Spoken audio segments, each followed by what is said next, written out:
Hi friends, ಎಲ್ರಿಗೂ ನಮಸ್ಕಾರ. ಎಲ್ಲರೂ ಹೇಗಿದ್ದೀರಾ? ಹೋಪ್ ಎಲ್ಲರೂ ಚೆನ್ನಾಗಿದ್ದೀರಾ ಅಂತ ಭಾವಿಸ್ತಾ ವೀಡಿಯೋನ ಸ್ಟಾರ್ಟ್ ಮಾಡೋಣ. ಫ್ರೆಂಡ್ಸ್, ದಯವಿಟ್ಟು ನಾನು ರಿಕ್ವೆಸ್ಟ್ ಮಾಡ್ಕೋತಿದ್ದೀನಿ, ಯಾರೆಲ್ಲ ನನ್ನ ವೀಡಿಯೋನ ಮೊದಲನೇ ಬಾರಿ ನೋಡ್ತಿದ್ದೀರಾ ಸಬ್ಸ್ಕ್ರೈಬ್ ಮಾಡ್ಕೊಂಡು ನೋಡಿ, ಹಾಗೆ ಬೆಲ್ಲೈಕನ್ ಕೂಡ ಪ್ರೆಸ್ ಮಾಡಿ. ಮುಂದೆ ನಾನು ಮಾಡೋ ವೀಡಿಯೋ ನೋಟಿಫಿಕೇಷನ್ ನಿಮಗೆ ಪಟ್ ಅಂತ ಬರುತ್ತೆ. ಸೊ ನನ್ನ ಕಾವ್ಯ ಹರಿಕೃಷ್ ಯೂಟ್ಯೂಬ್ ಚಾನಲ್ನ ಎಲ್ಲರೂ ಸಬ್ಸ್ಕ್ರೈಬ್ ಮಾಡಿ, ಹಾಗೆ ಯೂಸ್ ಆಗೋವಂಥ ನಿಮ್ಮ ಫ್ರೆಂಡ್ಸ್ಗೆ ಶೇರ್ ಮಾಡಿ. ಸೊ ನಾನು ಈ ವಿಡಿಯೋ ಮುಖಾಂತರ ಏನು ತಿಳ್ಸಕ್ಕೆ ಕೊಟ್ಟಿದ್ದೀನಿ ಅಂತ ಅಂದರೆ, ಸೊ ನೀವು ಆಲ್ರೆಡಿ ತಮ್ಮನೇಲಲ್ಲಿ ನೋಡಿರ್ತೀರ, ಜಾಸ್ತಿ ಏನು ಹೇಳೋದು ಬೇಡ. 1 ಮಂತಿಂದ 3 ತಿಂಗಳವರೆಗೆ, 1 ತಿಂಗಳಿಂದ 3 ತಿಂಗಳವರೆಗೆ ಪ್ರೆಗ್ನೆಂಟ್ ಲೇಡೀಸ್, ಪ್ರೆಗ್ನೆಂಟ್ ವುಮೆನ್ನು, ಗರ್ಭಿಣಿಯರು ಯಾವ ರೀತಿದಂತ ಕೇರ್ ಮಾಡಬೇಕು, ಅವರ ಒಂದು ಸೆಲ್ಫ್ ಕೇರ್ ಯಾವ ಥರ ಮಾಡಬೇಕು, ಮಗುಗೆ ಯಾವ ಥರ ಮಾಡಬೇಕು, ಟ್ರಾವೆಲ್ ಮಾಡ್ಬೋದಾ ಬೇಡವಾ, ಏನು ತಿನ್ನಬೇಕು ಏನು ತಿನ್ನಬಾರ್ದು, ಹಾಗೆ ನೀವು ಏನು ಕೆಲಸ ಮಾಡಬೇಕು, ಮತ್ತು ಡಾಕ್ಟ್ರ್ ಹತ್ರ ಯಾವಾಗ ಹೋಗಬೇಕು, ಸ್ಕ್ಯಾನಿಂಗ್ ಯಾವಾಗ ಮಾಡಿಸ್ಬೇಕು, ಫಸ್ಟ್ ಸ್ಕ್ಯಾನಿಂಗು. ಸೊ ಈ ರೀತಿಯಾದಂಥ 1ನೇ ತಿಂಗಳಿಂದ 3ನೇ ತಿಂಗಳು, ಅದು ತುಂಬ ಟಫ್ ಪೀರಿಯಡ್ ಅಂತಲೇ ಹೇಳ್ತಾರೆ. ಫಸ್ಟ್ ಟ್ರೈಮಿನಿಸ್ಟರ್ ಅಂತ ಹೇಳ್ತಾರೆ, ಫಸ್ಟ್ 3 ಮಂತ್ಸ್ ಅಂತ. ಈ ಒಂದು ಫಸ್ಟ್ ಟ್ರೈಮಿನಿಸ್ಟರಲ್ಲಿ ನಿಮಗೆ ಯಾವ ಥರ ಕೇರ್ ಮಾಡ್ಕೋಬೇಕು, ನಿಮ್ಮನ್ನು ನೀವು ಯಾವ ಥರ ಕೇರ್ ಮಾಡ್ಕೋಬೇಕು ಅಂಥದ್ದು ಕಂಪ್ಲೀಟ್ ಡೀಟೇಲ್ಸ್ನ ನಾನು ಈ ವಿಡಿಯೋ ಮುಖಾಂತರ ಪ್ರೊವೈಡ್ ಮಾಡ್ತೀನಿ ಸರ್. ಫ್ರೆಂಡ್ಸ್, ಈ ವಿಡಿಯೋ ಮುಖಾಂತರ ನಿಮಗೆ ತಿಳಿಸ್ಕೊಡ್ತೀನಿ. ಮೊದಲಿಂದ ಕೊನೆವರೆಗೂ ವಿಡಿಯೋನ ತಪ್ಪದೆ ನೋಡಿ, ಸ್ಕಿಪ್ ಮಾಡೋಕ್ಕೆ ಹೋಗಬೇಡಿ. ಒಂದೊಂದು ಮಾಹಿತಿನೂ ಈ ಒಂದು ವಿಡಿಯೋದಲ್ಲಿ ತುಂಬಾ ಉಪಯುಕ್ತ ಆಗಿರುತ್ತೆ. ತುಂಬ ಗರ್ಭಿಣಿಯರಾಗಿರ್ಬೋದು, ನಿಮ್ಮ ಫ್ರೆಂಡ್ಸ್ ಪ್ರೆಗ್ನೆಂಟ್ ಆಗಿರ್ಬೋದು, ನಿಮ್ಮ ವೈಫ್ ಆಗಿರ್ಬೋದು, ನಿಮ್ಮ ಅಕ್ಕ ತಂಗಿ ಮಗಳು ಯಾರಾದರೂ ಅವ್ರಿಗೆ ಶೇರ್ ಮಾಡಿದ್ರೆ ಇದು ತುಂಬಾ ಅನುಕೂಲ ಆಗುತ್ತೆ. ಸೊ ಈಗಿನ ಕಾಲದಲ್ಲಿ ನಾವು ಏನು ತಿಂದರೆ ಏನು ತಿನ್ನಬಾರ್ದು, ಸೊ ಇದು ತಿಂದರೆ ಏನಾಗ್ಬಿಡುತ್ತೋ, ಅದು ತಿಂದರೆ ಏನಾಗ್ಬಿಡುತ್ತೋ, ಈ ಕೆಲಸ ಮಾಡಿದ್ರೆ ಇನ್ನೇನಾಗ್ಬಿಡುತ್ತೋ, ಆ ಕೆಲಸ ಮಾಡಿದ್ರೆ ಇನ್ನೇನಾಗುತ್ತೋ, ಸೊ ನಾವು ಬೈಕ್ ಟ್ರಾವೆಲ್ ಮಾಡಿದ್ರೆ ಏನಾಗ್ಬಿಡುತ್ತೋ ಅನ್ನೋದು ತುಂಬಾ ಆಲೋಚನೆ ಇರುತ್ತೆ. ಅದೆಲ್ಲದಕ್ಕೂ ಫುಲ್ ಸ್ಟಾಪ್ ಇಡಬೇಕು ಅಂದರೆ ಈ ವಿಡಿಯೋ ಒಂದೇ ನಿಮಗೆ ಯೂಸ್ಫುಲ್ ಆಗುತ್ತೆ ಅಂತ ಹೇಳ್ಬೋದಾಗಿರುತ್ತೆ. ದಯವಿಟ್ಟು ಈ ವಿಡಿಯೋನ ಫಸ್ಟಿಂದ ಕೊನೆವರೆಗೂ ನೋಡಿ, ಹಾಗೆ ಯೂಸ್ಫುಲ್ ಆಗುವಂಥವ್ರಿಗೆ ಶೇರ್ ಮಾಡಿ. ಬನ್ನಿ ಫ್ರೆಂಡ್ಸ್, ತಡ ಮಾಡೋದು ಬೇಡ, ವಿಡಿಯೋನ ಸ್ಟಾರ್ಟ್ ಮಾಡೋಣ. ಸೊ 1ನೇ ತಿಂಗಳಿಂದ 3ನೇ ತಿಂಗಳವರೆಗೂ ನೀವು ಇವಾಗ ಫಸ್ಟು ಪ್ರೆಗ್ನೆಂಟ್ ಅಂತ ಇದು ನೀವು ನೀವು ಟೆಸ್ಟ್ ಮಾಡ್ಕೊಂಡಿರ್ತಾರೆ, ಯೂರಿನ್ ಟೆಸ್ಟ್ ಮಾಡಿ ಆ ಡಬಲ್ ಟಿಕ್ ಬಂದಿರುತ್ತಲ್ಲ, ಸೊ ಅವಾಗ ನಿಮಗೆ ನಾನು ಪ್ರೆಗ್ನೆಂಟ್ ಆಗಿದ್ದೀನಿ ಅಂತೇಳಿ ನಿಮಗೆ ಕನ್ಫರ್ಮ್ ಆಗಿರುತ್ತೆ. ಸೊ ಅವಾಗ ನೀವು ಏನು ಮಾಡಬೇಕು, ಇಮಿಡಿಯೇಟಾಗಿ ಡಾಕ್ಟರ್ನ ಹೋಗ್ಬೇಕಾ, ಇಲ್ಲಾಂದರೆ ನೀವೇ ಕೇರ್ ತೊಗೋಬೇಕಾ ಅಂತ ಅಂದರೆ, ಸೊ ನಿಮಗೆ ತುಂಬಾ ಭಯ ಇತ್ತು. ಇವಾಗ ಭಯ ಇರೋರಾಗಿರ್ತಾರೆ, ಮನೆಯಲ್ಲಿ ಯಾರು ನಿಮಗೆ ಏನು ಕೇರ್ ಮಾಡೋದಕ್ಕೆ, ಮನೇಲಿ ಯಾರು ಅಷ್ಟು ಹೇಳೋದಕ್ಕೆ ಯಾರೂ ಇರೋದಿಲ್ಲ ಅಂತಂದರೆ ಹೋಗಿ ಡಾಕ್ಟ್ರನ್ನ ಒಂದ್ಸತಿ ಕನ್ಸಲ್ಟ್ ಮಾಡಿ. ಏನು ತೊಂದರೆ ಇಲ್ಲ, ಡಾಕ್ಟರ್ನ ಹೋಗಿ ಒಂದ್ಸತಿ ಕೇಳಿ ನೋಡಿ. ಇಲ್ಲ ನನಗೆ ಡಾಕ್ಟ್ರ್ ಹತ್ರ ಹೋಗೋಕ್ಕಾಗಲ್ಲ ಅಂತ ಅನ್ನೋರಾಗಿದ್ದರೆ, ಸೊ ನಾನು ಹೇಳೋವಂಥ ಟ್ರಿಪ್ಪನ್ನು ನೀವು ಫಾಲೋ ಮಾಡ್ಬೋದು. ಸೊ 1 ಮಂತಿಂದ 3 ಮಂತ್ವರೆಗೂ ತುಂಬಾ ರಿಸ್ಕಿ ಅಂತಲೇ ಹೇಳ್ಬೋದಾಗಿರುತ್ತೆ. ಈ ಒಂದು ರಿಸ್ಕ್ ಪೀರಿಯಡಲ್ಲಿ ನೀವು ತುಂಬಾ ಹುಷಾರಾಗಿರಬೇಕು. ಜಾಸ್ತಿ ಅಂದರೆ ಬೇಗ ಬೇಗ ಓಡೋದು, ಬೇಗ ಬೇಗ ನಡೆಯೋದು, ಈ ಮೆಟ್ಲನ್ನು ಪಟ ಅಂತ ಹತ್ತೋದು, ಸೊ ಜಾಸ್ತಿ ಮೆಟ್ಲನ್ನೇ ಹತ್ತಬಾರ್ದು. ಮತ್ತು ತೂಕ ಇರೋವಂಥ ವಸ್ತುಗಳನ್ನು ಎತ್ತೋದಾಗಿರ್ಬೋದು, ಜಾಸ್ತಿ ಬಗ್ಗಿ ಎದೊಳೋದಾಗಿರ್ಬೋದು, ಅದೆಲ್ಲ ನೀವು ಮಾಡಬಾರ್ದು. ಹಾಗೆಯೇ ನೀವು ಟ್ರಾವೆಲಿಂಗ್ ವಿಷಯಕ್ಕೆ ಬರೋದಾದರೆ ಬಸ್ಸಲ್ಲಿ ಟ್ರಾವೆಲ್ ಮಾಡ್ಬೋದು. ಇವಾಗ ನಾನು ಜಾಬ್ ಹೋಗ್ತಿರ್ತೀನಿ ಅಂತಂದರೆ ತುಂಬ ದೂರ ಬಸ್ಸಲ್ಲಿ ಟ್ರಾವೆಲ್ ಮಾಡಬಾರ್ದು. ಸ್ವಲ್ಪ ದೂರ 1 ಅವರ್ ಅಷ್ಟು ಮಾಡ್ಬೋದು ಅಷ್ಟೇ, ಅದಕ್ಕಿಂತ ಜಾಸ್ತಿ ನೀವು ಮಾಡೋದಕ್ಕಾಗಲ್ಲ. ಯಾಕಂದರೆ ಬ್ಯಾಕ್ ಪೇನ್ ಬರುತ್ತೆ, ಮತ್ತು ನೀವು ಜಾಸ್ತಿ ಹೊತ್ತು ಬಸ್ಸಲ್ಲಿ ಈ ಪೊಸಿಷನಲ್ಲಿ ಕೂತಿರ್ತೀರ. ಆ ಪೊಸಿಷನಲ್ಲಿ ಹೊಟ್ಟೆಗೆ ಅಂದರೆ ಹೊಟ್ಟೆ ಇವಾಗ ಕೆಳಗಡೆ ಜೋತ್ ಬೀಳುತ್ತೆ. ಸೊ ಆ ಒಂದು ಪೊಸಿಷನಲ್ಲಿ ಇದ್ದಾಗ ನಿಮಗೆ ಹೊಟ್ಟೆಯಲ್ಲಿ ಬೇರೆ ಬೇರೆ ಥರ ಚೇಂಜಸ್ ಆಗುವಂಥ ಚಾನ್ಸಸ್ ಇರುತ್ತೆ. ಅದಕ್ಕೋಸ್ಕರ ನೀವು ಟೈಮ್ ಪೀರಿಯಡ್ 1/2 ಅವರ್ ಅಥವಾ 1 ಅವರ್ ಒಳಗಡೆ ಟ್ರಾವೆಲ್ ಮಾಡ್ಬೋದು ಅಷ್ಟು ಡಿಸ್ಟೆನ್ಸಲ್ಲಿ ನೀವು ಟ್ರಾವೆಲ್ ಮಾಡ್ಬೋದು. ತುಂಬ ದೂರ ನೀವು 2 ಅವರ್ ಟ್ರಾವೆಲ್ ಮಾಡಬೇಕು, 3 ಅವರ್ಸ್ ಟ್ರಾವೆಲ್ ಮಾಡಬೇಕಂದ್ರೆ ಖಂಡಿತ ಮಾಡಬೇಡಿ. ಸೊ ಮನೆಯಲ್ಲೇ ಇರ್ಬೋದಾಗಿರುತ್ತೆ. ನೀವು ಬೈಕ್ ಟ್ರಾವೆಲ್ ಕಂಪ್ಲೀಟಾಗಿ ಅವಾಯ್ಡ್ ಮಾಡಿ, ಕಾರಲ್ಲಿ ನೀವು ಹೋಗ್ಬೋದು. ಬೈಕಲ್ಲಿ ಯಾಕಂದರೆ ಹಂಪ್ಸ್ ಎಲ್ಲ ಇರುತ್ತಲ್ಲ, ಅವಾಗ ನಿಮಗೆ ಎತ್ತಿ ಹಿಂಗೆ ಕುಲ್ಕುತ್ತೆ. ಸೊ ಮಗು ಏನಂತಂದರೆ ಫುಲ್ಲು ನೀರು ಸುತ್ತ ಅಲ್ವಾ ಇರೋದು, ಆ ಮಗು ನೀರು ಸುತ್ತ ಇರೋದ್ರಿಂದ ನೀವು ಬೈಕ್ ಟ್ರಾವೆಲ್ ಮಾಡೋದ್ರಿಂದ ಅದೇನಾದರೂ ಪ್ರಾಬ್ಲಮ್ ಆಯಿತು ಅಂತಂದರೆ ನಿಮಗೆ ಬ್ಲೀಡಿಂಗ್ ಆಗುತ್ತೆ, ಮಿಸ್ಕ್ಯಾರೇಜ್ ಆಗುವಂಥ ಚಾನ್ಸಸ್ ಇರುತ್ತೆ. ಈ 1 ಮಂತಿಂದ 3 ಮಂತ್ ಒಂದು ತುಂಬಾ ರಿಸ್ಕಿ ಟೈಮ್ ಪೀರಿಯಡ್ ಆಗಿರುತ್ತೆ. ಸೊ ನಿಮ್ಗೆ ನೀವೇನಾದರೂ ಈ ಥರ ಹಿಂಗೆ ಓಡಾಡೋದು ಹಿಂಗಂದ್ರಂಗೆ ಇರೋದಾದರೆ ನಿಮಗೆ ಬ್ಲೀಡಿಂಗ್ ಆಗಿ ಮಿಸ್ಕ್ಯಾರೇಜ್ ಆಗಿ ಅಬಾರ್ಷನ್ ಆಗುವಂಥ ಚಾನ್ಸಸ್ಸು ಈ 1ರಿಂದ 3 ತಿಂಗಳೊಳಗಡೆ ನಿಮಗಿರುತ್ತೆ. ಅಂದರೆ 5 ತಿಂಗಳವರೆಗೂ ನೀವು ಕಂಪ್ಲೀಟಾಗಿ ಈ ಮೆಥಡನ್ನು ಫಾಲೋ ಮಾಡಿ. 1-3 ತಿಂಗಳು ಅಂತಲೇ ಅಲ್ಲ, 3 ತಿಂಗಳಾದಮೇಲೂ ನೀವು 5 ತಿಂಗಳು ತುಂಬವರೆಗೂ ನೀವು ತುಂಬ ಹುಷಾರಾಗಿರಬೇಕಾಗುತ್ತೆ. ಸೊ ಅದರಲ್ಲಿ ಈ 3 ತಿಂಗಳು ಅನ್ನೋದು ತುಂಬಾ ರಿಸ್ಕಿ ಪೀರಿಯಡ್ ಅಂತಲೇ ಹೇಳ್ಬೋದಾಗುತ್ತೆ. ಸೊ ನಿಮಗೆ ಇದ್ಬಿಟ್ಟು ಏನಾದರೂ ಶುಗರ್, BP, ಆಮೇಲೆ ಪಿಡ್ಸ್ ಬರೋ ಅಂಥದ್ದು, ಥೈರಾಯ್ಡ್ ಇತ್ತು ಅಂತಂದರೆ ಇನ್ನೂ ಹಲವು ಏನಾದರೂ ಪ್ರಾಬ್ಲಮ್ಸ್, ಹೊಟ್ಟೆ ನೋವು ಬರೋದು, ಆಗಾಗ ಇವಾಗ ಪೀರಿಯಡ್ಸ್ ಆದಾಗ ತುಂಬ ಹೊಟ್ಟೆ ನೋವು ಬರೋದು, ಬ್ಯಾಕ್ ಪೇಯ್ನ್ ಬರೋದು, ನಿಮ್ಗೆ ಏನಾದರೂ ಕಾಲು ನೋವಿತ್ತು, ರ್ಯಾಷಸ್ ಪ್ರಾಬ್ಲಮ್ ಇತ್ತು, ಏನೇ ರೀತಿಯಾದಂಥ ಏನೂ ಪ್ರಾಬ್ಲಮ್ ಇಲ್ಲ ಅಂತಂದರೆ ನೀವು ಡಾಕ್ಟರ್ ಕನ್ಸಲ್ಟ್ ಮಾಡೋಂಥ ಅವಶ್ಯಕತೆ ಇಲ್ಲ. ಈಗಾಗಲೇ ನೀವೇನಾದ್ರು ಟ್ಯಾಬ್ಲೆಟ್ಸ್ ತೊಗೋತಿದ್ರಿ, ಇವಾಗ BP ಇತ್ತು, ನಿಮಗೆ ಥೈರಾಯ್ಡ್ ಇತ್ತು, ಶುಗರ್ ಇತ್ತು, ಮತ್ತು ಪಿಡ್ಸ್ ಬರೋದಾಗಿರ್ಬೋದು, ತಲೆ ಸುತ್ತು ಬಂದು ಹಂಗಂಗೆ ಬೀಳೋದಾಗಿರ್ಬೋದು, ಮತ್ತು ಬೇರೆ ಏನಾದರೂ ಪ್ರಾಬ್ಲಮ್ ನಿಮಗೆ ಹಾರ್ಟ್ ಪ್ರಾಬ್ಲಮ್ಸ್ ಏನಾದರೂ ಇತ್ತು ಅಂತಂದರೆ ದಯವಿಟ್ಟು ನೀವು ಈಗಾಗಲೇ ಟ್ಯಾಬ್ಲೆಟ್ಸ್ ತೊಗೊತಿರ್ತೀರಲ್ಲ, ಸೊ ಯಾವ ಥರ ತೊಗೋಬೇಕು, ಏನು ತೊಗೋಬೇಕು, ಪ್ರೆಗ್ನೆಂಟ್ ನಿಮಗೆ ಡಬಲ್ ಟಿಕ್ ಬಂದಿದ್ದ ತಕ್ಷಣ ನೀವು ಡಾಕ್ಟರ್ ಹತ್ರ ಹೋಗಿ ಕನ್ಸಲ್ಟ್ ಮಾಡಿ ಅವರು ನಿಮಗೆ ಎಷ್ಟು ಡೋಸೇಜ್ ತೊಗೋಬೇಕು, ಈ ರೀತಿಯಾಗಿ ನೀವು ಫಾಲೋ ಮಾಡಬೇಕು, ಮತ್ತು ನಿಮಗೆ ಟ್ಯಾಬ್ಲೆಟ್ಸ್ ಕಂಟಿನ್ಯೂ ಮಾಡಬೇಕಾ ಬೇಡ, ಇದು ಮೆಡಿಕೇಷನ್ ಬಗ್ಗೆ ಎಲ್ಲ ಅವರು ನಿಮಗೆ ತಿಳಿಸ್ಕೊಡ್ತಾರೆ. ಸೊ ನಿಮಗೆ ಇವಾಗ ಆಗಿದ ತಕ್ಷಣವೇ ನೀವು ಬೇಕಾದರೆ ಡಾಕ್ಟ್ರ್ ಹತ್ರ ಹೋಗಿ ಅವ್ರು ಹೇಳೋವಂಥ ಮೆಥಡ್ಗಳನ್ನ ನೀವು ಫಾಲೋ ಮಾಡ್ಬೋದು. ಅಂದರೆ ಈ ಪ್ರಾಬ್ಲಮ್ಸ್ ಇರುತ್ತಲ್ಲ, ಬೇರೆ ಬೇರೆ ಪ್ರಾಬ್ಲಮ್ಸು ಅಂಥವ್ರು. ಏನೂ ಪ್ರಾಬ್ಲಮ್ಸ್ ಇಲ್ಲ ಅಂತಂದರೆ ನಿಮಗೆ 1.5 ಮಂತ್ ಅಂತ 45 ಡೇಸ್ ಅಂತ ಹೇಳ್ತೀವಲ್ಲ, ಆ 45 ಡೇಸಲ್ಲಿ ನಿಮಗೆ ಫಸ್ಟ್ ಸ್ಕ್ಯಾನಿಂಗ್ ಬರುತ್ತೆ. ಸೊ ಆ ಫಸ್ಟ್ ಸ್ಕ್ಯಾನಿಂಗಲ್ಲಿ ನೀವು ಹೋಗಿ ಮಾಡಿಸ್ಕೊಂಡು ತೊಗೊಂಡೋಗಿ ಡಾಕ್ಟ್ರ್ ಹತ್ರ ತೋರಿಸ್ಬೋದು. ಇಲ್ಲ ಅದಕ್ಕೂ ಮುಂಚೆ ಹೋಗಿ ಡಾಕ್ಟ್ರ್ ಹತ್ರ ಬರೆಸಲೇಬೇಕಾಗುತ್ತೆ ಸ್ಕ್ಯಾನಿಂಗು. ಸೊ ನೀವು ಪ್ರೆಗ್ನೆಂಟ್ ಅಂತ ಕನ್ಫರ್ಮ್ ಆಗುತ್ತಲ್ಲ, 1 ಮಂತ್ ಆಗಿ 1 ವಾರಕ್ಕೆ ಇವಾಗ ನೀವು ಪೀರಿಯಡ್ ಮಿಸ್ ಆಗುತ್ತಲ್ಲ, ಆವಾಗ ನೀವು ಚೆಕ್ ಮಾಡ್ಕೊತಾರೆ. 1 ಮಂತ್ ಆಗಿ 1 ವಾರಕ್ಕೆ ಆಗಿರುತ್ತಲ್ಲ, ಸೊ ನೆಕ್ಸ್ಟ್ ನೀವು ಹೋಗ್ಬೋದು. ಅವರು ಹೇಳ್ತಾರೆ 45 ಡೇಸ್ ವೆಯ್ಟ್ ಮಾಡಿ, ಅದಾದಮೇಲೆ ಅಂದರೆ 1.5 ತಿಂಗಳು ಆಗಿರಬೇಕು. ಸೊ ಅದಾಗದೆ ನಿಮಗೆ ಕನ್ಫರ್ಮ್ ಆಗೋದು, ಆವಾಗ ನೀವು ಹೋಗಿ ಫಸ್ಟ್ ಸ್ಕ್ಯಾನಿಂಗ್ ಮಾಡಿಸ್ಕೋಬೋದು. ಸೊ ಸ್ಕ್ಯಾನಿಂಗ್ ಮಾಡಿಸ್ಕೊತೀರಲ್ಲ ಫ್ರೆಂಡ್ಸ್, ಸೊ ಈ ರೀತಿಯಾಗಿ ನಿಮಗೆ ಸ್ಕ್ಯಾನಿಂಗ್ ಮಾಡಿಸ್ಕೊಂಡಾಗ ಯಾರೂ ಭಯ ಪಡೋವಂಥ ಅವಶ್ಯಕತೆ ಇಲ್ಲ. ಅವರು ಸ್ಕ್ಯಾನಿಂಗ್ ಮಾಡೋರೆ ನಿಮಗೆ ಎಲ್ಲ ಡೀಟೇಲ್ಸ್ಗಳನ್ನ ಹೇಳ್ತಾರೆ. ಅದಕ್ಕೂ ಮೀರಿ ಅಂದರೆ ಡಾಕ್ಟರ್ಸ್ ಹತ್ರ ನಿಮಗೆ ಎಲ್ಲ ಹೇಳ್ತಾರೆ. ಹಾರ್ಟ್ ಬೀಟ್ ಚೆನ್ನಾಗಿರ್ಬೇಕು, ಮಗುದು ಹಾರ್ಟ್ ಬೀಟ್ ಚೆನ್ನಾಗಿದ್ದರೆ ಆರೋಗ್ಯವಾಗಿರುತ್ತೆ. ಅಂದರೆ ಚೆನ್ನಾಗಿ ನೀರು ಕುಡಿಬೇಕು. ನೀವು ಚೆನ್ನಾಗಿ ನೀರು ಕುಡಿಯೋದ್ರಿಂದ ಮಗು ಸುತ್ತ ನೀರಿರುತ್ತೆ. ಈಗ ಆಗತಾನೆ ಮಗು ಬೆಳವಣಿಗೆ ಆಗ್ತಾ ಇರುತ್ತೆ, ಇನ್ನು ಚಿಕ್ಕದಾಗಿ ಬೆಳವಣಿಗೆ ಆಗ್ತಾ ಇರುತ್ತೆ. ಅದಕ್ಕೋಸ್ಕರ ನೀವು ತುಂಬಾ ಹುಷಾರಾಗಿರ್ಬೇಕಾಗುತ್ತೆ. ಒಂಚೂರು ನೀವು ಎಡವಟ್ಟು ಮಾಡ್ಕೊಂಡ್ರಿ ಅಂತಂದರೆ ನಿಮಗೆ ಅಬಾರ್ಷನ್ ಆಗುವಂಥ ಚಾನ್ಸಸ್ ಇರುತ್ತೆ. ಸೊ ನೆಕ್ಸ್ಟ್ ಏನಂತಂದರೆ ನಿಮ್ಮ ಬಾಡಿಯಲ್ಲಿ ಫಿಸಿಕಲ್ ಚೇಂಜಸ್ ಕಾಣಿಸ್ಕೊಳುತ್ತೆ ಈ ಒಂದು ಪೀರಿಯಡಲ್ಲಿ. ಅದಕ್ಕೋಸ್ಕರ ನಿಮ್ಗೆ ಏನೋ ಸ್ಲೀಪಿ ಆಗೋವಂಥದ್ದು, ಆಮೇಲೆ ಜ್ವರ ಬರೋವಂಥದ್ದು, ಹಾಗೆ ನಿಮಗೆ ಮೂಡ್ ಸ್ವಿಂಗ್ಸ್ ಆಗುವಂಥದ್ದು, ಈ ಥರ ಎಲ್ಲ ನಿಮಗೆ ಆಗುತ್ತೆ. ಸೊ ಈಗ ಈ ಟೈಮಲ್ಲಿ ನೀವು ಅಂದರೆ ಹೇಳಿದ್ನಲ್ಲ ಏನೇನೆಲ್ಲ ಮಾಡಬೇಕು, ಏನೇನು ಮಾಡಬಾರ್ದು ಅಂತ. ನೀವು ಇವಾಗ ಅಡುಗೆ ಮಾಡ್ಬೋದು, ಜಾಸ್ತಿ ರಿಸ್ಕ್ ತೊಗೊಂಡು ಜಾಸ್ತಿ ಹೊಗೆ ಬರೋವಂಥದ್ದು, ಆಯಾಸ ಆಗೋ ಹಂಗೆ ಎಲ್ಲ ಮಾಡೋಕ್ಕೆ ಹೋಗಬಾರ್ದು. ಸ್ವಲ್ಪ ಜಾಸ್ತಿ ಹೊತ್ತು ನಿಂತ್ಕೋಬಾರ್ದು. ನೀವು 1/2 ಅವರ್ಗಿಂತ ಜಾಸ್ತಿ ನಿಂತ್ಕೋಬಾರ್ದು, 1/2 ಅವರ್ಗಿಂತ ಜಾಸ್ತಿ ಕುತ್ಕೋಬಾರ್ದು. ಯಾಕಂದರೆ ಬ್ಯಾಕ್ ಪೇಯ್ನ್ ಬರುತ್ತೆ, ತುಂಬ ಪ್ರಾಬ್ಲಮ್ಸ್ ಆಗುತ್ತೆ. 1/2 ಅವರ್ ಕುತ್ಕೊಳ್ಳಿ, ಮತ್ತು ಸ್ವಲ್ಪ ಓಡಾಡಿ ಆಮೇಲೆ ನೀವು ಕುತ್ಕೋಬೋದು. ಜಾಸ್ತಿ ಕಂಟಿನ್ಯೂಸ್ ಆಗಿ ಕುತ್ಕೊಳ್ಳೋದು, ನಿಂತ್ಕೊಳ್ಳೋದು, ಜಾಸ್ತಿ ಓವರಾಗಿ ಏನೂ ಮಾಡಬಾರ್ದು. ನಿಧಾನವಾಗಿ ನಿಮ್ಮ ಕೈಯಲ್ಲಿ ಎಷ್ಟಾಗುತ್ತೋ ಅಷ್ಟು ಕೆಲಸನ ನೀವು ಮಾಡಿ. ಜಾಸ್ತಿ ಬಗ್ಗಿ ಬಟ್ಟೆಗಳನ್ನ ಜಾಲಿಸೋ ಅಂಥದ್ದು, ಜಾಸ್ತಿ ಬಗ್ಗಿ ಅಂದರೆ ಈ 3 ತಿಂಗಳು 5 ತಿಂಗಳು ಕನ್ಫರ್ಮ್ ಆಗಿ ನಿಮ್ಮ ಪಾಪು ಎಲ್ಲ ಅವ್ರ ಬಾಡಿ ಸ್ಟ್ರಕ್ಚರ್ ಬಿಲ್ಡ್ ಆಗೋವರೆಗೂ ನೀವು ತುಂಬಾ ಹುಷಾರಾಗಿರಬೇಕಾಗುತ್ತೆ. ಸೊ ಈ ಒಂದು ಮೆಥಡನ್ನು ಫಾಲೋ ಮಾಡ್ಕೊಂಡು ಬನ್ನಿ. ಹಾಗೆ ನೀವು ಈಟ್ ಐಟಮ್ಸ್ 1-3 ತಿಂಗಳವರೆಗೂ ಈಟ್ ಐಟಮ್ಸ್ನ ತುಂಬ ಅವಾಯ್ಡ್ ಮಾಡಿಬಿಡಿ.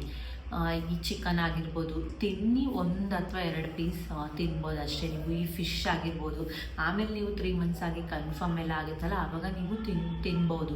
ಬಟ್ ಈ ಫಸ್ಟ್ 3 ಮಂತ್ಸ್ ಏನಿರುತ್ತೆ ತುಂಬಾ ಹುಷಾರಾಗಿರಿ. ಫುಲ್ಲು ಈಟ್ ಐಟಮ್ಸ್ನ ಮತ್ತು ಗ್ಯಾಸ್ಟ್ರಿಕ್ ಐಟಮ್ಸ್ನ ಅವಾಯ್ಡ್ ಮಾಡಿ. ಯಾಕಂದರೆ ನಿಮಗೆ ಜೀರ್ಣ ಆಗಬೇಕು, ಜೀರ್ಣಕ್ರಿಯೆ ಆಗಿಲ್ಲ ಅಂತಂದರೆ ತುಂಬ ಪ್ರಾಬ್ಲಮ್ಸ್ ಆಗುತ್ತೆ. ಸೊ ಅದಕ್ಕೋಸ್ಕರ ಈಟ್ ಐಟಮ್ಸ್ ಅದು ಪರಂಗಿ ಹಣ್ಣು, ಅನಾನಸ್ ಅದನ್ನು ಸ್ಕಿಪ್ ಮಾಡಿ. ಹಳೆ ವಿಡಿಯೋದಲ್ಲಿ ಆಲ್ರೆಡಿ ನಾನು ಹೇಳಿದ್ದೀನಿ ಹಣ್ಣುಗಳ ಬಗ್ಗೆ.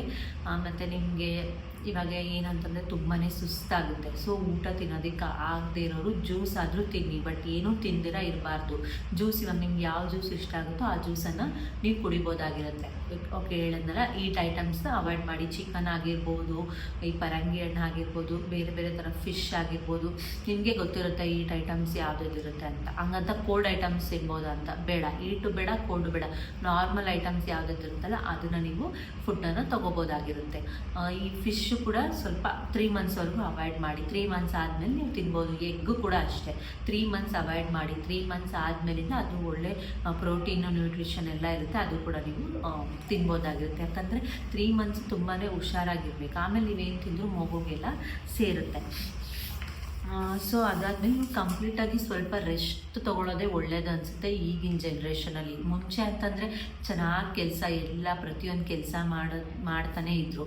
ಸೊ ಈಗೇನಾಗಿದೆ, ಫುಡ್ಡೆಲ್ಲ ಕೆಮಿಕಲ್ ಮಿಕ್ಸ್ ಆಗಿ ನಮಗೆ ಯಾವುದೇ ರೀತಿಯಾದಂಥ ಶಕ್ತಿ ಇರೋದಿಲ್ಲ, ಸ್ಟ್ರೆಂತ್ ಇರೋದಿಲ್ಲ, ಇಮ್ಯುನಿಟಿ ಪವರ್ ಇರೋದಿಲ್ಲ, ಏನೂ ಇರೋದಿಲ್ಲ. ಅದಕ್ಕೋಸ್ಕರ ಸ್ವಲ್ಪ ರೆಸ್ಟ್ ತೊಗೊಳ್ಳೋದ್ರಿಂದ ಮಾಡಿ ಕೆಲಸ ಮಾಡಬೇಡಿ ಅಂತಲ್ಲ, ರಿಸ್ಕಿ ಕೆಲಸಗಳನ್ನ ಬೇಡ. ರಿಸ್ಕಿ ಕೆಲಸಗಳನ್ನ ಸ್ಕಿಪ್ ಮಾಡಿ ಮೇಲೆ ಹತ್ತಿ ಏನೋ ಬಾಕ್ಸ್ ತೆಗಿಯೋದು, ಮೇಲೆ ಹತ್ತಿ ಕೆಳಗಡೆಯಿಂದ ಜಂಪ್ ಮಾಡೋದು, ಆ ರೀತಿಯಾದಂಥ ರಿಸ್ಕ್ ಇದನ್ನೆಲ್ಲ ಮಾಡೋಕ್ಕೆ ಹೋಗಬೇಡಿ. ಜಾಸ್ತಿ ಮೆಟ್ಲುಗಳನ್ನ ಹತ್ತೋದು ಅವೆಲ್ಲ ಕಂಪ್ಲೀಟಾಗಿ ಅವಾಯ್ಡ್ ಮಾಡಿ. ಸ್ವಲ್ಪ ನೀಟಾಗಿ ಮನೆಯಲ್ಲೇ ಓಡೋದು, ರನ್ನಿಂಗ್ ರೇಸ್ ಮಾಡೋದು ಅವೆಲ್ಲ ಮಾಡೋಕ್ಕೆ ಹೋಗಬಾರ್ದು. ಗಾಡಿ ಓಡಿಸೋದು, ಸೈಕಲ್ ತುಳಿತೀನಿ ಅಂತ ಸೈಕಲ್ ತುಳಿಯೋಕ್ಕೆ ಹೋಗೋದು, ಇದೆಲ್ಲ ಏನೂ ಮಾಡೋಕ್ಕೆ ಹೋಗಬಾರ್ದು. ಇದೆಲ್ಲ ಮಾಡೋದ್ರಿಂದ ನಿಮ್ಮ ಪಾಪುಗೆ ಎಫೆಕ್ಟ್ ಆಗುತ್ತೆ, ನಿಮಗೆ ಅಬಾರ್ಷನ್ ಆಗುವಂಥ ಚಾನ್ಸಸ್ ಇರುತ್ತೆ. ಸೊ ಹೇಳಿದ್ನಲ್ಲ, ಟ್ರಾವೆಲಿಂಗ್ ವಿಷಯ ಆಲ್ರೆಡಿ ಇದೆ. ಕಾರಲ್ಲಿ, ಬೈಕಲ್ಲಿ, ಬಸ್ಸಲ್ಲಿ ಓಡಾಡ್ಬೋದು.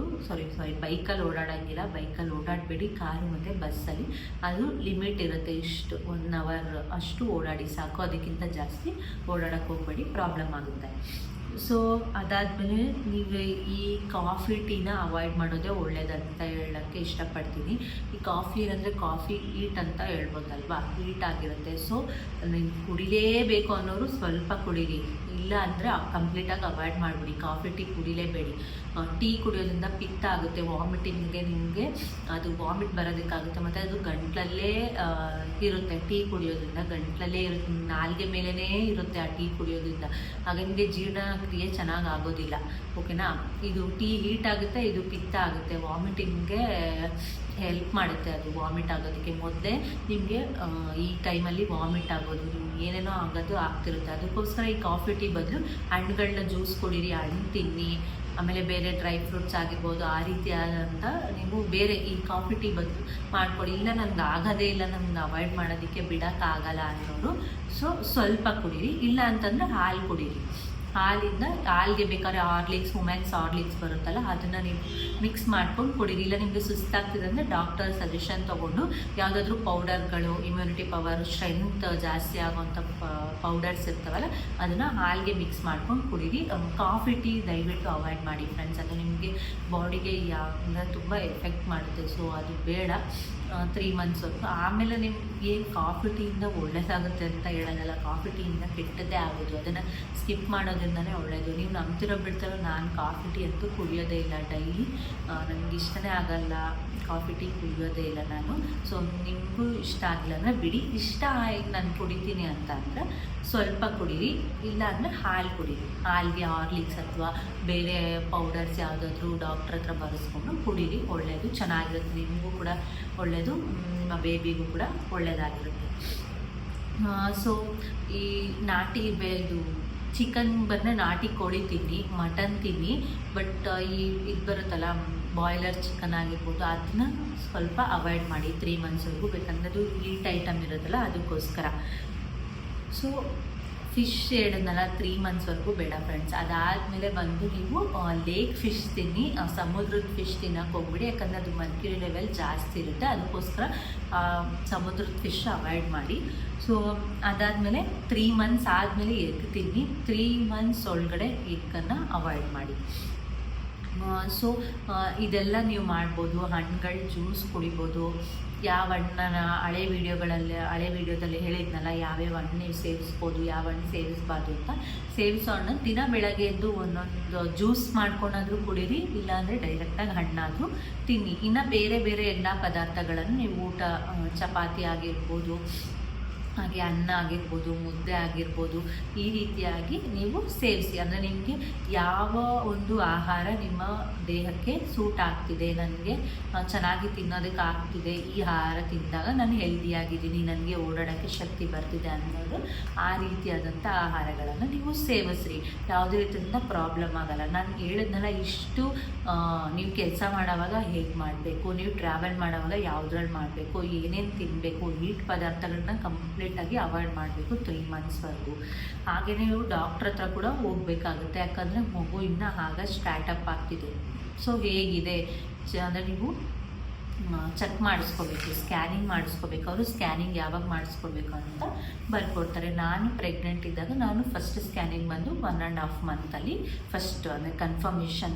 ಇವಾಗ ಡಬಲ್ ಟಿಕ್ ಬಂದಿದೆಯಲ್ಲ, ಡಬಲ್ ಟಿಕ್ ಬಂದಾದಮೇಲೆ ಡಾಕ್ಟ್ರ್ ಹತ್ರ ಹೋಗಿ ತೋರಿಸಿದ್ಮೇಲೆ ಸೊ ಅವರು ಹೀಗೆ 45 ಡೇಸಲ್ಲಿ ನೀವು ಸ್ಕ್ಯಾನಿಂಗ್ ಮಾಡಿಸ್ಕೊಳ್ಳಿ ಅಂತ ಹೇಳಿದ್ರೆ, ಅದು ಫಸ್ಟ್ ಸ್ಕ್ಯಾನಿಂಗ್ ಕನ್ಫರ್ಮೇಷನ್ ಸ್ಕ್ಯಾನಿಂಗ್. ಅವಾಗೆ ಹಾರ್ಟ್ ಬೀಟ್ ಬಂದಿತ್ತು, ಮಗುಗೆ ಹಾರ್ಟ್ ಬೀಟ್ ಎಲ್ಲ ಚೆನ್ನಾಗಿತ್ತು.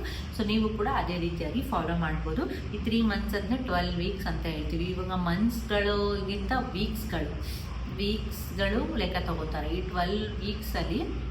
ಸೊ ನೀವು ನೋಡ್ಕೋಬೋದು ಯಾವ ಥರ ಏನೇನು ಮಾಡಬೇಕು, ಪ್ರಿಕಾಷನ್ಸ್ ಏನೇನು ತೊಗೋಬೇಕು ಅನ್ನೋದು ನಿಮ್ಮ ಒಂದು ಕೈಯಲ್ಲಿರುತ್ತೆ. ನಿಮ್ಮ ಮಗು ಯಾವ ರೀತಿ ಬೆಳಿಬೇಕು ಅನ್ನೋದು ನಿಮ್ಮ ಕೈಯಲ್ಲಿರುತ್ತೆ. 1 ಇಂದ 3 ಮಂತ್ಸ್ ಚೆನ್ನಾಗಿ ನೀವು ಇದ್ರಿ ಅಂತಂದರೆ ಇನ್ನು ಮಿಕ್ಕಿದ ಮಂತ್ಸೆಲ್ಲ ಆರಾಮಾಗಿ ಹೋಗ್ಬೋದು. 5 ತಿಂಗಳ ಕಾಲ ನಾನು ಹೇಳಿದ ಮೆಥಡ್ನ ಫಾಲೋ ಮಾಡಿದ್ರೆ ತುಂಬಾ ಒಳ್ಳೆಯದು ಫ್ರೆಂಡ್. 5 ತಿಂಗಳಾದಮೇಲೆ ಪಾಪು ಫುಲ್ಲು ಕೈ, ಕಾಲು, ಕಣ್ಣು, ಕಿವಿ ಎಲ್ಲ ಬಾಡಿ ಫುಲ್ ಜನ್ರೇಟ್ ಆದಮೇಲೆ ಸೊ ನೀವು ಅಂದರೆ ಏನು ಮಾಡಿದ್ರು ನಡೆಯುತ್ತೆ ಅಂತಲ್ಲ. ಸೊ ಅದಕ್ಕಿಂತ ಸ್ವಲ್ಪ ಜಾಸ್ತಿ ಬಗ್ಗೋದು, ಇದೊಳೋದು ಅವೆಲ್ಲ ಮಾಡ್ಬೋದು, ಏನೂ ಪ್ರಾಬ್ಲಮ್ ಆಗೋಲ್ಲ. ಒನ್ಸ್ ಮಗು ಬಾಡಿ ಫುಲ್ ಜನ್ರೇಟ್ ಆಯಿತು ಅಂದರೆ ಆವಾಗ ನಿಮ್ಮ ಮಗು ಆರೋಗ್ಯವಾಗಿರುತ್ತೆ. ಆವಾಗ ಯಾವುದೇ ರೀತಿಯಾದಂಥ ತೊಂದರೆ ಆಗೋದಿಲ್ಲ. ಮಗು ಜನ್ರೇಟ್ ಆಗೋವಾಗ ನೀವು ಒಂದೊಂದು ಮಗುಗೆ ಏನು ಹೇಳುತ್ತೆ, ಮೂಳೆ ಇರೋದಿಲ್ಲ, ಒಂದೊಂದು ಮಗುಗೆ ಕಣ್ಣಿರೋದಿಲ್ಲ, ಒಂದೊಂದು ಮಗುಗೆ ಕೈ ಕಾಲೆಲ್ಲ ಸೊಟ್ಟ ಇರುತ್ತೆ, ಆಗ ಅಬಾರ್ಷನ್ ಆಗೋಂಥ ಚಾನ್ಸಸ್ ಇರುತ್ತೆ. ಅದಕ್ಕೋಸ್ಕರ ನೀವು ಏನು ಮಾಡ್ತೀರಾ, ಏನು ಊಟನ ನೀವು ನಿಮ್ಮ ದೇಹಕ್ಕೆ ಸೇವಿಸ್ತೀರಾ ಅನ್ನೋದು ಬಹಳ ಇಂಪಾರ್ಟೆಂಟ್ ಆಗುತ್ತೆ. ಸೊ ನಾನು ಹೇಳೋದಂತಂದರೆ ಟ್ರಾವೆಲ್ ಮಾಡೋದು ಕಂಪ್ಲೀಟಾಗಿ ಅವಾಯ್ಡ್ ಮಾಡಿ, ಕಂಪ್ಲೀಟಾಗಿ ಮನೆಗೆ ಇರಿ. ಯಾವಾಗೋ ಒಂದೊಂದು ಸತಿ, ವಾರಕ್ಕೆ ಒಂದು ಸತಿ ಆ ಥರ ಓಡಾಡಿ. ನೈಟ್ ಟೈಮ್ ಓಡಾಡೋದನ್ನ ಕಡಿಮೆ ಮಾಡಿ. ಸೊ ಮಾರ್ನಿಂಗ್ ಟೈಮ್ ಓಡಾಡಿ. ಸ್ವಲ್ಪ ವಾಕಿಂಗು ಇವಾಗೇನು ಬೇಡ. ಸೊ ನೀವು 5 ಮಂತ್ಸ್ ಕಂಪ್ಲೀಟ್ ಆದಮೇಲೆ ವಾಕಿಂಗ್ ಮಾಡಿ. ಇವಾಗಿಂದನೇ ಎಕ್ಸಸೈಸ್ ಮಾಡೋದು, ಇವಾಗಿಂದನೇ ವಾಕಿಂಗ್ ಮಾಡೋದು, ಅದೆಲ್ಲ ಮಾಡಿದ್ರೆ ಕಂಪ್ಲೀಟಾಗಿ ನಿಮಗೆ ಅಬಾರ್ಷನ್ ಆಗುವಂಥ ಚಾನ್ಸಸ್ ಇರುತ್ತೆ. ನಿಮ್ಮ ಬಾಡಿಗೆ ಒತ್ತಡ ಬೀಳಬಾರ್ದು. ಯಾವುದೋ ಏನಾದರೂ ಟೆನ್ಷನ್ ತೊಗೊಳೋದು, ಯಾವುದೋ ವಿಷಯನ ನೀವು ಯೋಚನೆ ಮಾಡ್ಕೊಂಡು ಕೂತ್ಕೊಳ್ಳೋದು. ಚೆನ್ನಾಗಿ ನಿದ್ದೆ ಮಾಡಿ, ಚೆನ್ನಾಗಿ ಊಟ ಮಾಡಿ, ಚೆನ್ನಾಗಿ ಫ್ರೂಟ್ಸು ಅದೆಲ್ಲ ತಿಂದ್ಕೊಳ್ಳಿ, ಚೆನ್ನಾಗಿರೋದಕ್ಕೆ ಟ್ರೈ ಮಾಡಿ. ಬಾಡಿಗೆ ಸ್ಟ್ರೆಸ್ ತೊಗೊಂಡಾಗ ನಿಮಗೆ ಒತ್ತಡ ಬಿದ್ದಾಗ ಏನಾಗುತ್ತೆ, ಆ ಮಗುಗೆ ಒತ್ತಡ ಬೀಳುತ್ತೆ. ಆಗ ನಿಮಗೆ ಆ ಮಗು ತಡ್ಕೊಳ್ಳೋದಿಲ್ಲ. ಸೊ ಆಗ ನಿಮಗೆ ಬ್ಲೀಡಿಂಗ್ ಆಗಿ ಅಬಾರ್ಷನ್ ಆಗೋವಂಥ ಚಾನ್ಸಸ್ ಇರುತ್ತೆ. ಮಗು ಹಾರ್ಟ್ ಬೀಟ್ ಎಲ್ಲ ಚೆನ್ನಾಗಿರಬೇಕು. ಹಾರ್ಟ್ ಬೀಟು ಪ್ರಾಬ್ಲಮ್ ಆಯಿತು ಅಂದರೂ ಅಬಾರ್ಷನ್ ಆಗೋವಂಥ ಚಾನ್ಸಸ್ ಇರುತ್ತೆ. ಸೊ ಈ ಥರ ಒಂದು ಕೆಲಸಗಳನ್ನ ಮಾಡೋಕ್ಕೆ ಹೋಗಬೇಡಿ. ಎಲ್ಲ ಜೋರಾಗಿ ಮಾಡೋದು, ಫಾಸ್ಟಾಗಿ ಮಾಡೋದು, ಅದನ್ನೆಲ್ಲ ಕಂಪ್ಲೀಟಾಗಿ ಅವಾಯ್ಡ್ ಮಾಡಿ. ಈ ರೀತಿಯಾಗಿ ರೆಸ್ಟನ್ನು ತೊಗೊಳ್ಳಿ. ಆಗ ನಿಮ್ಮ ಒಂದು 1 ಮಂತಿಂದ 3 ಮಂತ್ ಪೀರಿಯಡ್ ಅನ್ನೋದು ಸುಖಕರವಾಗಿರುತ್ತೆ. ನಿಮಗೂ ಕೂಡ ಮಗು ಬೆಳವಣಿಗೆಗೆ ನಿಮ್ಮ ಒಂದು ಪ್ರೆಗ್ನೆನ್ಸಿ ಟೈಮ್ ಅನ್ನೋದು ನಿಮಗೇನು ನೆನಪಿಟ್ಕೊಳ್ಳೋ ಥರ ಇರುತ್ತೆ. ಸೊ ಈ ವಿಡಿಯೋದಿಂದ ನಿಮಗೆ ತುಂಬಾ ಉಪಯುಕ್ತ ಆದಂಥ ಮಾಹಿತಿ ಸಿಕ್ಕಿದೆ ಅನ್ಕೋತೀನಿ. ಈ ವಿಡಿಯೋ ಯಾರಿಗೆಲ್ಲ ಸಹಾಯ ಆಗುತ್ತೆ ದಯವಿಟ್ಟು ಅವ್ರಿಗೆ ಶೇರ್ ಮಾಡಿ. ಹಾಗೆ ನನ್ನ ಚಾನಲ್ನ ಕೂಡ ಸಬ್ಸ್ಕ್ರೈಬ್ ಮಾಡೋದಕ್ಕೆ ತಿಳಿಸ್ಕೊಡಿ. ಹಾಗೆ ಈ ವಿಡಿಯೋ ಇಷ್ಟ ಆಗಿದ್ರೆ ಲೈಕ್ ಮಾಡಿ, ಕಮೆಂಟ್ ಮಾಡಿ ಮತ್ತು ಶೇರ್ ಮಾಡಿ ಫ್ರೆಂಡ್ಸ್. ಸೊ ಮುಂದಿನ ವಿಡಿಯೋದಲ್ಲಿ ಉಪಯುಕ್ತ ಮಾಹಿತಿಯೊಂದಿಗೆ ಸಿಗ್ತೀನಿ. Thank you so much. Take care. Bye bye.